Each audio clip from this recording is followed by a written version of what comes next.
A 737 crashes into a small turboprop sitting on a runway, completely mangling it. It was as if we were in the middle of a big fireball. 2 months after 9/11, an Airbus 300 crashes, its tail mysteriously breaking off. How much blood has to be spilled before we take corrective action? Safety does have a price. An L-1011 jumbo jet unexpectedly loses altitude and plunges into the Everglades. What triggers the disaster? Every bit of my clothing was blown right off. Just miles from a runway, a jet runs out of fuel and slams into a hillside. It doesn't take an aeronautics expert to know that if your engines go off, it's difficult to fly. And a routine Continental commuter flight suddenly pitches and nosedives into a crowded Buffalo suburb. We dropped the ball. Mistakes, oversights, distractions, and in some cases just poor judgment. All these crashes are caused by human error. The devastation to the entire operation is catastrophic. It's one of your own has potentially made an error that has resulted in this calamity, this tragedy.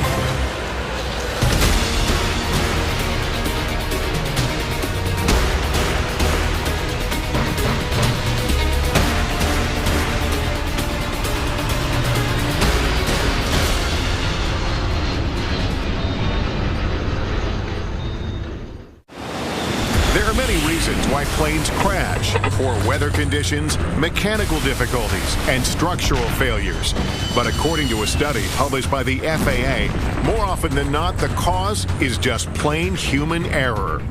Human error shows up in about 80% of aviation accidents. If you find something that's mechanical in an airplane, you can change it. Changing how humans think or how they react under a given set of circumstances is much, much more difficult. In this hour, dramatic animations will put you where no camera has ever been, up close to show how and why these disasters occurred. It appears to be a normal landing as U.S. Air Flight 1493 lowers its main landing gears onto the runway at Los Angeles International Airport. And then, in a flash, that's a hill. The 737 smashes onto a commuter turboprop that is sitting on the same runway, crushing the smaller plane completely. The window next to me started melting.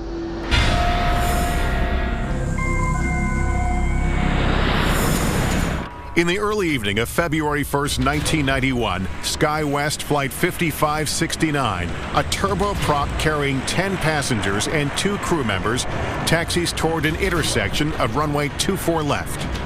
Intersection departures, particularly for a turboprop, was a means to make their flight more effective, and they could get off the ground faster. At 6:04 p.m., an air traffic controller clears SkyWest onto the runway, but advises the plane to hold its position. And at that point is where one of the big causes of this accident sequence occur. She does not immediately clear them for takeoff. There's a delay. Every second that goes by, there's a mounting threat. That's because minutes earlier, U.S. Air Flight 1493, a 737 that began its journey in Syracuse, New York, had been cleared to land on that same runway. All they see is the menagerie of lights. It looks, in their mental picture, it looks like a normal landing runway.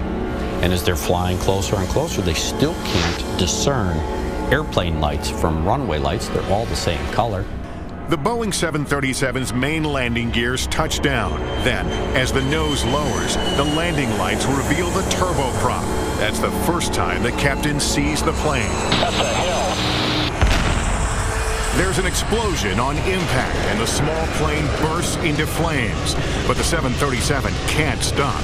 At 70 miles per hour, it skids and finally crashes into an abandoned firehouse. The floor was heaving, and the smoke burst right in front of my jump seat. It was as if we were in the middle of a big fireball. Every passenger window was illuminated orange. but I can see every passenger that can possibly have a view of me staring at me, looking for an answer. Flight attendants began shouting orders to evacuate, but because of the raging fire, none of the left exit doors can be used. The front right exit door is damaged and won't stay open. Only a few are able to escape from there. We jumped off the aircraft. I pushed the first person off the aircraft because I figure it's either you break your leg or you will not see your legs. The right wing exit becomes blocked, leaving only one more exit for passengers to escape, the right rear exit. In all, 67 of the 89 passengers and crew make it out alive. But not everyone makes it through the exit doors. We took a position on the nose of the airplane, and we happened to see that the co-pilot of the plane was trying to get out of the window. I took the ladder, small 12-foot ladder, and put it up to the nose of the airplane. And I was able to take a few steps up and help the co-pilot out, pull him out, and cradle him like a baby, bring him down, and then walk him with another fireman to safety. The captain and the senior flight attendant are among the victims. I remember feeling just a lot of sorrow. That 2 of my crew members died, that so many passengers died. With the focus on the 737, few even know there's a crushed turboprop underneath it. The small plane is twisted and mangled beyond recognition. There are no survivors. I did not know that we hit another aircraft until we were in the terminal, and they were doing triage on us. And I asked about the crew, and they said, "Which crew?" Investigators immediately began the grim task of finding out what went wrong. John Cox, who is now an MSNBC aviation analyst, was an investigator for the Airline Pilots Association at the time. As an aircraft accident investigator, it's one of the tougher ones that I have worked because there were still, some of the bodies were still in there. These things are always catastrophic to work, but it is absolutely vital that a group of people do this job so that we understand what happened and don't have a reoccurrence. While poor visibility from the tower to the runway and glare shining into the tower are part of the problem, investigators focus on air traffic control. Air traffic controllers, as a matter of routine, multitask. 929, take Victor, right turn 31 right and hold short of Whiskey. They're issuing landing clearances, takeoff clearances, so the multitasking on that evening would not have been unusual. It is very unusual for a controller not to remember that they have an airplane in position on a runway. But according to the NTSB, that is exactly what happened. It turns out that the local controller simply forgot that SkyWest was sitting on the runway intersection. There were some things that were going on that did get her distracted. 1493 checked in. She looked. The runway end was clear, and it was just a human error. I wouldn't expect that anyone on the SkyWest to have ever understood what happened. It was instantaneous.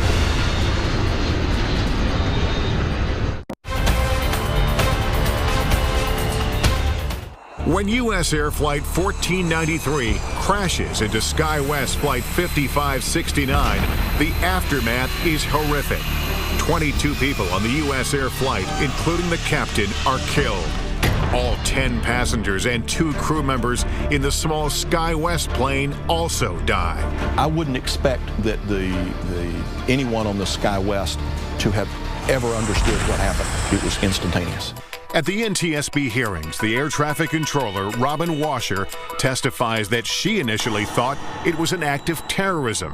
U.S. Air 1493 came over the threshold normally. When the aircraft blew up, I assumed that the aircraft had a bomb on board, then it blew up. Then Washer remembers another plane was on the runway. I went to the ground control and I said, see if you're in contact with SkyWest 569. I went to the supervisor and I told her, I said, this is what I believe U.S. Air did. She has a responsibility to ensure its safety from other traffic. That didn't happen. The sound was almost overwhelming.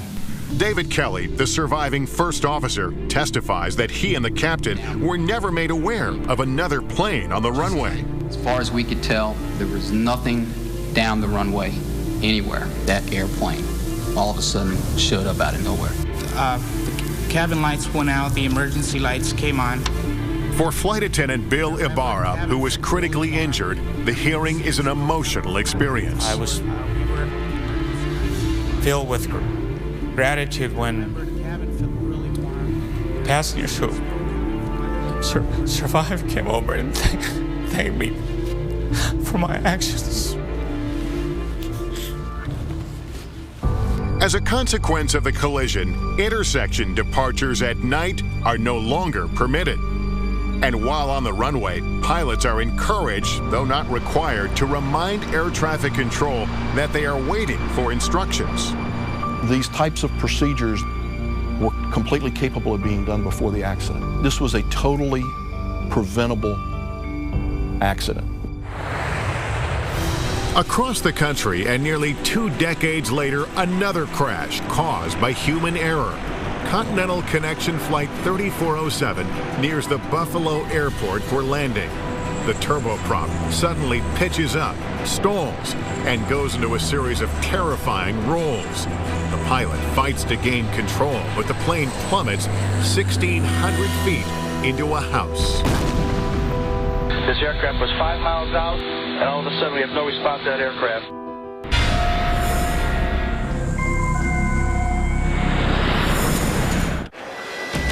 February 12, 2009. Winter storms delay Flight 3407 for 2 hours at Newark International Airport in New Jersey.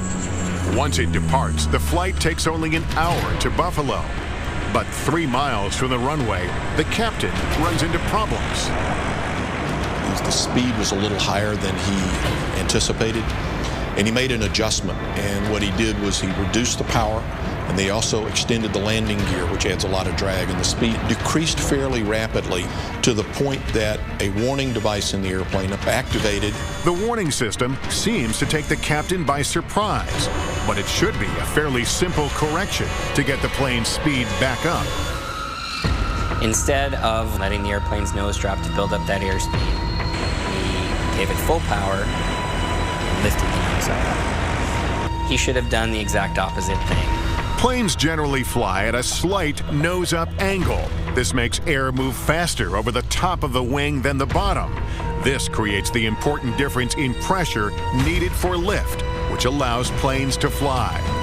But with too much pitch, the air pushes against the wing, not flowing across it, causing the plane to stall. And when it stalled, the airplane became unstable. It rolled off to one side, then another. He continued to have the nose up. The plane's stall protection system tries to take over by lowering the nose to gain airspeed. But the captain repeatedly pulls the nose back up, essentially putting the plane back into a stall. After 3 stalls, recovery is impossible. The plane crashes in the town of Clarence Center, 5 miles northeast of the Buffalo Airport. Everyone on board is killed, as well as 1 man on the ground. One of the victims is the daughter of former Continental pilot Mike Loftus. Mallow was going up to a reunion game. Basically, it was a alumni game at Buffalo State College for the women's program.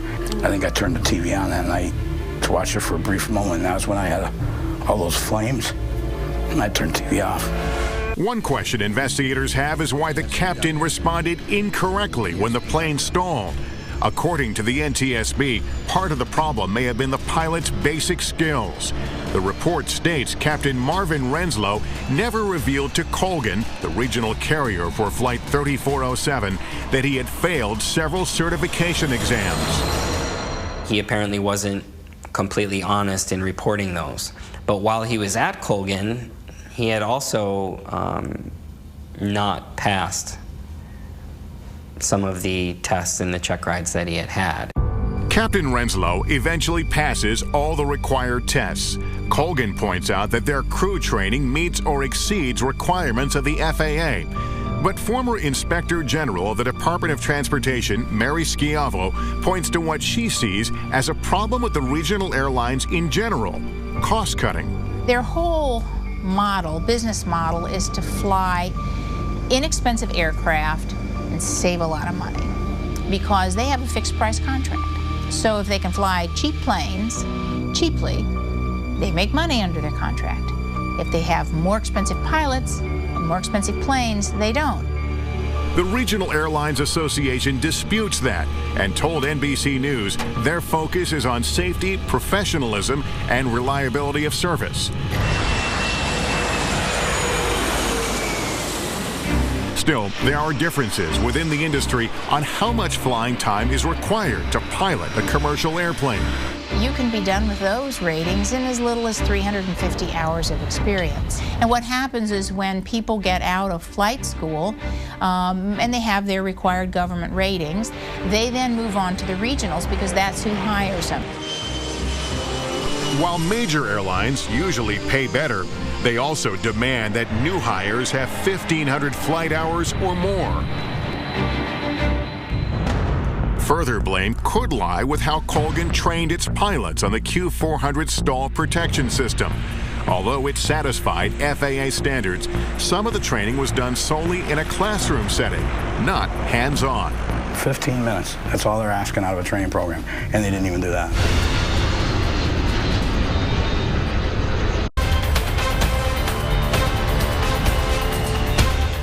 When Continental Connection Flight 3407, operated by Colgan Air, crashes into a Buffalo suburb on a wintry February night in 2009, there are no survivors. The tragedy raises many questions. The airspeed decreased, and after further pitch and roll excursions, the airplane pitched down and entered a steep descent from which it did not recover.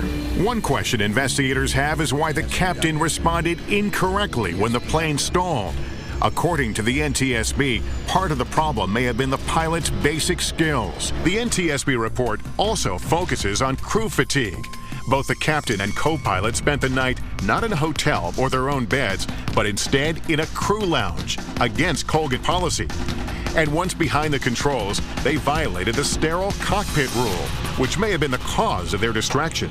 During takeoffs and approach to landings, the pilot and the co-pilot, the entire crew, can talk about nothing but the flight at hand. The idle conversation that was going on seems to have distracted them long enough for the aircraft to get to that point where it was a jarring moment that caused them to react.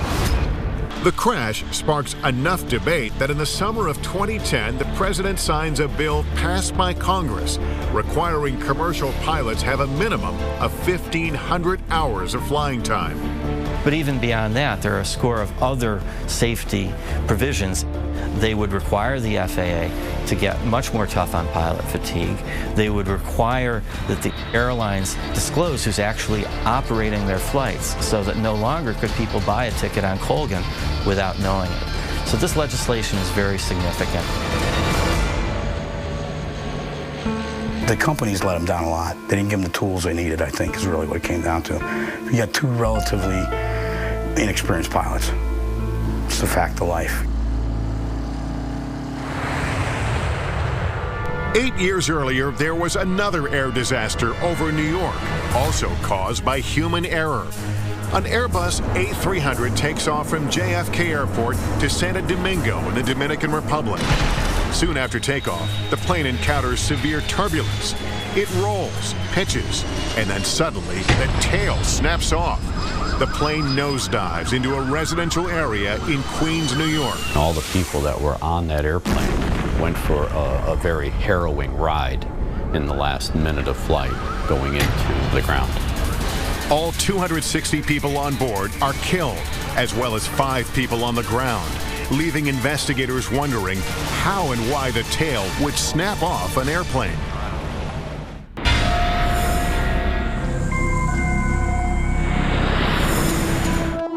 November 12, 2001. It is a bright, sunny fall morning as American Airlines Flight 587 climbs into the sky. In the cockpit are two experienced pilots, co-pilot Stan Mullen and Captain Ed States. He loved to get in the airplane. He loved to be in charge. He respected everybody's job, everybody's role. The co-pilot is flying the plane that is about 5 miles behind a 747 on its way to Japan. On Air 587 Heavy, 1,300 feet, we're climbing to 5,000. Since the Airbus is climbing faster than the plane in front of it, Flight 587 quickly flies into the 747's wake, causing the American Airlines plane to experience turbulence. This in itself is not uncommon. Airplane wakes are very similar to the wakes made by boats or ships. It's a displacement as the vehicle passes through this fluid, in one case water, in one case air. This FAA simulation illustrates a different jet flying into wake turbulence. The wingtips from the lead plane create what is known as a wake vortex. You can think of it as a very large cone coming back off the tip of the leading airplane. And if the trailing airplane intercepts that cone, you'll feel choppiness. Typically, the encounters are very brief, but you can hit them multiple times. And that is exactly what happens with Flight 587.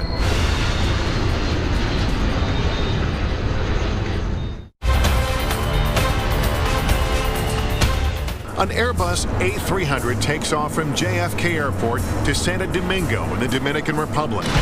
Soon after takeoff, the plane encounters severe turbulence. It rolls, pitches, and then suddenly the tail snaps off. The plane nosedives into a residential area in Queens, New York. All 260 people on board are killed, as well as 5 people on the ground, leaving investigators wondering how and why the tail would snap off an airplane. The co-pilot is flying the plane that is about 5 miles behind a 747 on its way to Japan. Since the Airbus is climbing faster than the plane in front of it, Flight 587 quickly flies into the 747's wake, causing the American Airlines plane to experience turbulence. This FAA simulation illustrates a different jet flying into wake turbulence. The wingtips from the lead plane create what is known as a wake vortex. There are 2 wake encounters. Although invisible to the eye, they are displayed here in our animation. The first wake causes the plane to roll to the left, and the co-pilot quickly puts it back on course. But then, 15 seconds later, the plane is caught in a second wake. When this pilot got into the wake turbulence, the airplane started to roll. He put in flight control corrections that he thought was necessary to get the airplane back to a wings level state. But instead of leveling out, the plane moves violently on all 3 axes of flight. Left and right rolls, side-to-side motion, and up and down. Then, the unthinkable happens. The tail snaps off. The plane banks left and plummets into a residential neighborhood in Belle Harbor, Queens.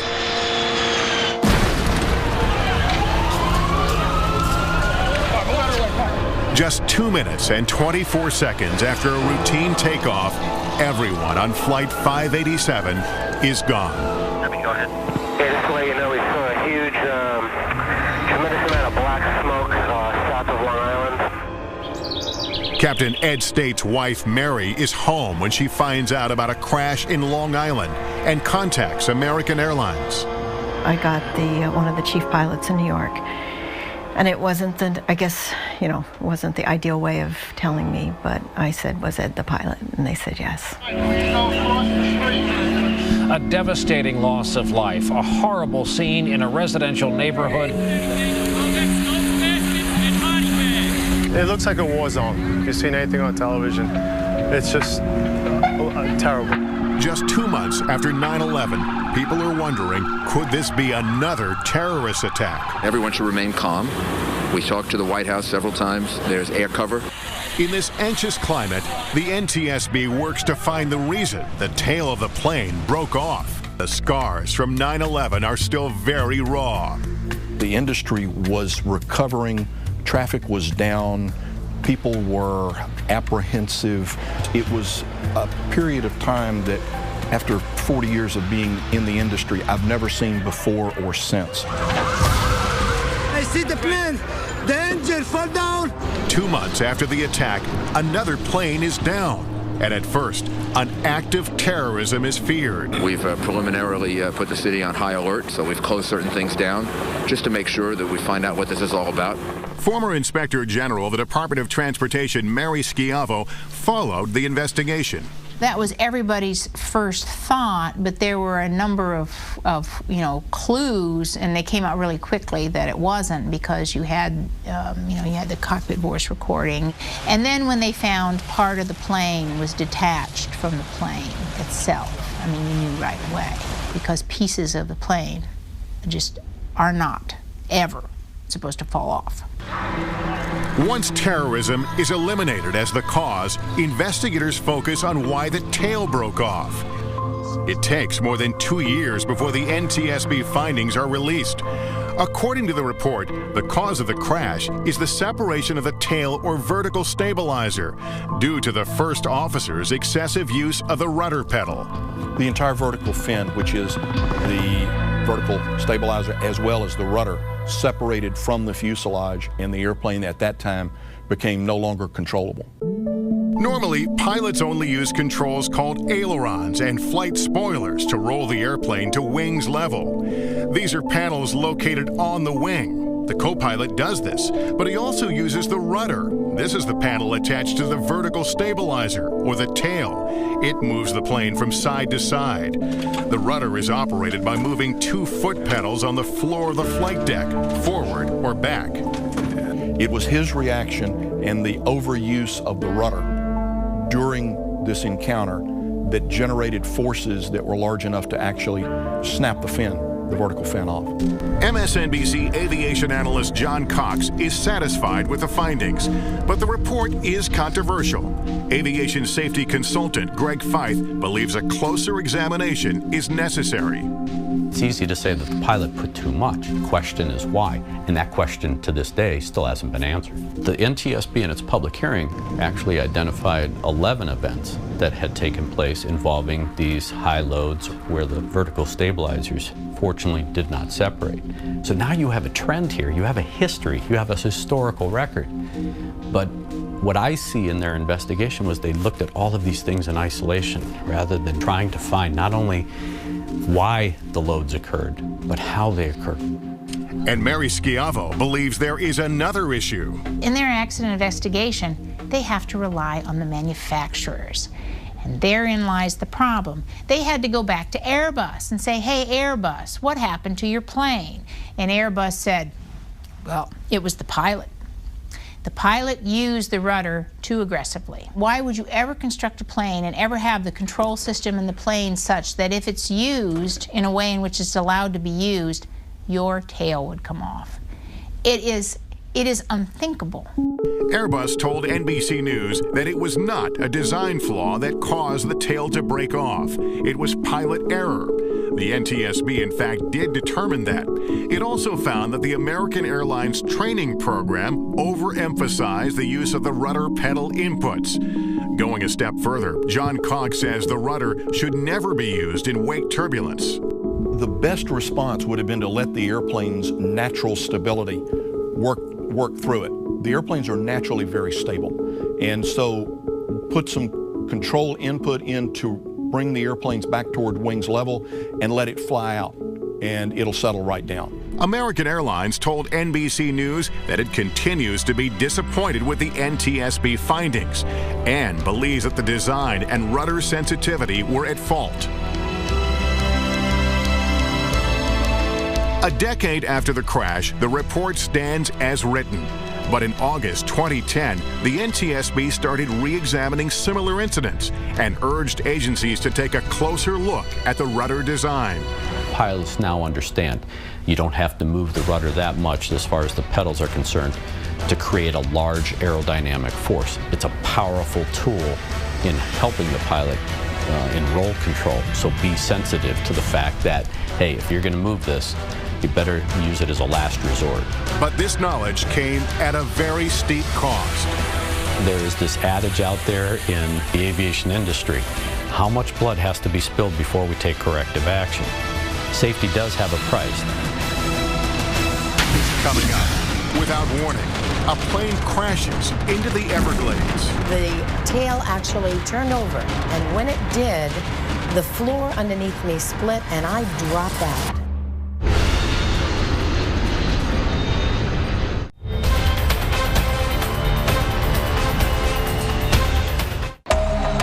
A jet is flying over the Florida Everglades while the crew is trying to fix a problem with the nose gear. It shouldn't be a crisis situation, but it quickly becomes one. The L-1011 crashes into the swamp, killing more than 100 people. What amazed me was they said that it was unsurvivable. How do you come out of that?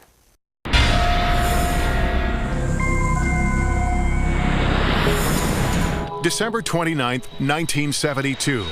Eastern Airlines Flight 401 is on the final leg of its flight from JFK to Miami International, carrying 163 passengers and a crew of 13.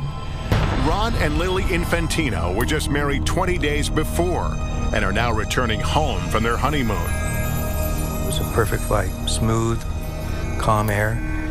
It was just a very dark night. The L-1011 is just 5 miles from the runway when the pilot extends the landing gears. Green lights indicate the main landing gears are down, but the nose gear indicator remains dark. The nose gear showed that it wasn't either down or up. It didn't say what position it was actually in. So they broke the approach and advised air traffic control that they needed some time to sort through a technical problem. Unaware of what's going on in the cockpit, Flight Attendant Beverly Raposa feels the plane turn away from the airport. I wasn't concerned because, things like that happened, and if there was a problem, we had a phone by each of the flight attendant seats. If there was a major problem, the pilot would have called us. To troubleshoot the problem, the L-1011 climbs to 2,000 feet and heads west towards the Everglades. The captain then puts the plane on autopilot. Everybody wants to find the solution. That's just nature. We're human. We want to accomplish the mission. The crew suspects nothing more than a faulty light bulb. The co-pilot starts to replace it, but he can't get the new bulb to go in. And this is where the insidious nature of human error begins to show itself. Ideally, someone does nothing but monitor the autopilot. But with the difficulty that the first officer was having with the bulb, the captain, understandably, wanted to try to help him. No one was concentrating on monitoring the autopilot. The crew is unaware that the airplane is slowly descending from 2,000 to 900 feet. Then from the control tower, they hear, "How's it going out there, Eastern?" And the first officer looks up and realizes something's wrong with the altitude. And he said, "We're still at 2,000, right?" The captain begins to look and says, "What happened to the altitude?" And they begin to take corrective action. But it is too late. The engines roared and we hit and the world exploded. It was a huge fireball. The plane rips apart. The crash is scattered over an expansive area. I was in the tail and the tail section broke off and we began spinning and we spun 1,500 feet. And at the end of the spin, the tail actually turned over. And when it did, the floor underneath me split and I dropped out. In the swamp, Raposa is still strapped to her seat as jet fuel rains down on her. There is absolute silence. Initially, I screamed, "Somebody help me." And I couldn't hear anyone. And I'm thinking to myself, oh my gosh, I may be the only survivor. But she is not alone. I have never been in anything so dark in my entire life. That's how dark it was. And I tell people, the only time you could tell somebody was in front of you, you could smell their breath. Otherwise, you would never know they're there. Passenger Ron Infantino is also one of the 75 passengers and crew that miraculously survive. Swamp water is up to his chin. Every bit of my clothing was blown right off. The only thing I had left was the rims of my socks. That was the only thing. And I thought it was a nightmare. I couldn't believe. I was totally in shock. And then, of course, I'm yelling for my wife, and that was the last I ever saw of her. I never saw her again. Ron's wife, Lily, actually survives the impact, but is knocked unconscious and drowns face down in the water. The captain and co-pilot are also killed, along with 98 others. But what caused the plane to crash? The mystery lies in why the autopilot suddenly failed to hold its altitude. It turns out it wasn't a mechanical failure, but rather human error. According to the NTSB report, when the captain leans across to help with a light bulb in the landing gear indicator, he hits the control column, shutting off the autopilot. The warning chime went off, but no one seemed to notice. The crew not only didn't respond to it, they didn't actually hear it, or if they did, they didn't process the significance of it. It turned into a fiasco. Everybody was concentrating on this light bulb.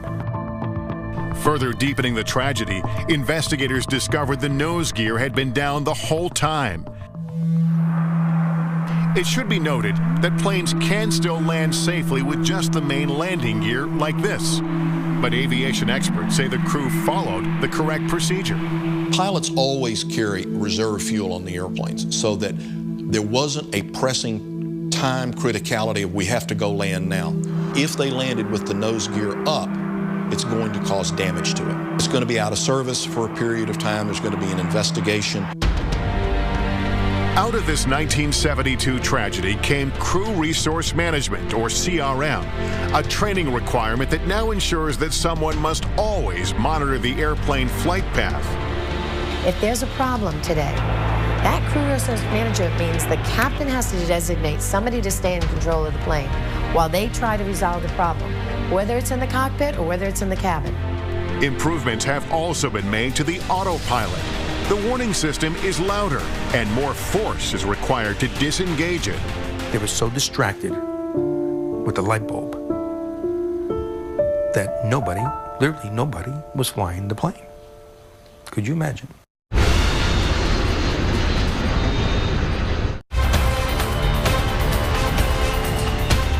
A Boeing 707 is just a few miles from its destination when all four of the plane's engines fail. Avianca 052, radar contact lost. The jet silently falls through the clouds, slamming into a wooded hill on Long Island, New York, killing 73 people on board. There are no mechanical failures, no structural problems of any kind.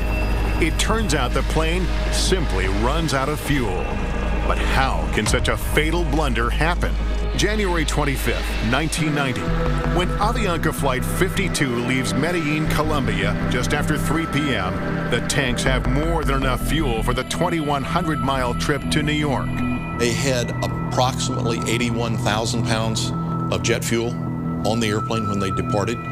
They had done the calculations for the flight plan, the amount of fuel they would burn going to New York, a reserve, some holding fuel, and then also enough fuel to go to Boston and land.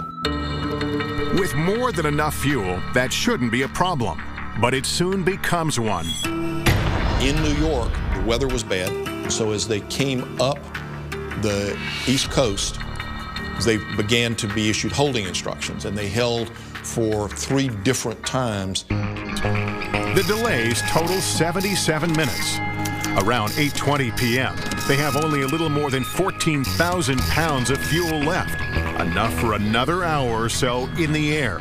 During those holding patterns, that's when the flight engineer should have made sure that the fuel levels were fine. And Avianca 052 Heavy, I'm going to bring you about 15 miles northeast and then turn you back home for the approach. Is that fine with you and your fuel? I guess so. Thank you very much. They inquired with air traffic controllers about how much longer it was going to be. They were complaining about their fuel levels. Air traffic control asked where their alternate was, which was filed for Boston. But the first officer, who was the pilot handling the radios, told them that they could no longer make Boston. And that very significant statement was lost on air traffic control. At 9:22 p.m., Avianca Flight 52 is finally cleared to land. But with an extremely low cloud ceiling above JFK and strong wind shear, the pilot misses the attempt. The plane is again diverted from the airport. Nowhere did the first officer ever use the word emergency. If that word had been used, they would have given them immediate priority to try to get them on the ground. Avianca 52, climb maintain 3,000. Negative, sir. We were just running out of fuel. We were good. Okay, 3,000, I'll be good. Okay. At 9:34 p.m., Flight 52 runs out of fuel. The engines flame out.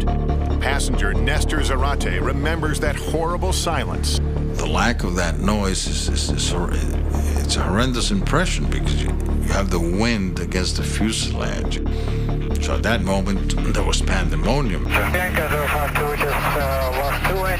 The crew calmly tells air traffic control that the engines have failed. They are quickly routed back to JFK, but it is too late. When the Boeing 707 crashes into a hillside in Oyster Bay, the cockpit breaks off, killing the pilots and flight engineer.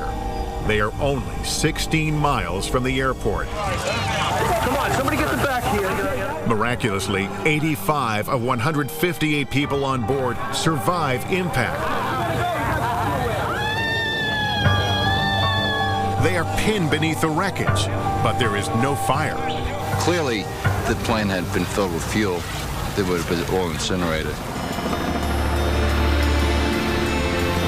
The NTSB report says the cause of the crash is human error, that simply the flight crew did not effectively manage their fuel or convey how low the fuel levels were. When we talked to the controllers today at the TRACON, none of them were aware of the priority concern and the fuel concern. The crash of Avianca Flight 52 shows that despite dramatic advances in aviation technology, clear communication from the cockpit to air traffic control is key to a safe flight. I think that our crew should have been more aggressive and more transparent in expressing the need to have a preferential treatment that night. Astonishingly, many of these crashes, as we've seen, were survivable, but recovery can be a lifelong process. You'll be all right. Everybody was demolished physically and psychologically by the crash. So surviving a crash is a miraculous event, and one has to be grateful that God or destiny or is giving you a second chance, but there's a price to that.